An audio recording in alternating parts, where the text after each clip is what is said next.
ચલો 14 ના ઘડિયા સુધી આપણે શીખ્યા છે. આજે હું તમને 15 ના ઘડિયાની બહુ ઈઝી ટ્રીક શીખવાડું છું. અહીંયા ધ્યાન આપજો. સર્વપ્રથમ આપણે પહેલા અહીંયા 1 લખીશું. ત્યારબાદ 3 નો ઘડિયો લખવાનો છે, પણ કઈ રીતે લખવાનો છે ધ્યાન આપજો. 3 એક ગેપ છોડીને 3 દૂર 6, એક ગેપ છોડીને 3 તાલી 9, એક ગેપ છોડીને 3 ચોક 12, એક ગેપ છોડીને 3 પંચા 15. હવે જ્યાં તમે ગેપ છોડી છે ત્યાં શું કરવાનું છે?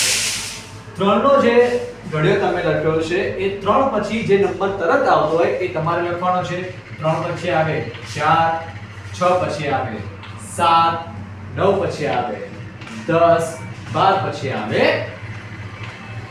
13, અને એની પાછળ બહુ ઈઝીલી 5 0 5 0 5 0 5 0 5 0. આ થઈ ગયો 15 નો ટેબલ.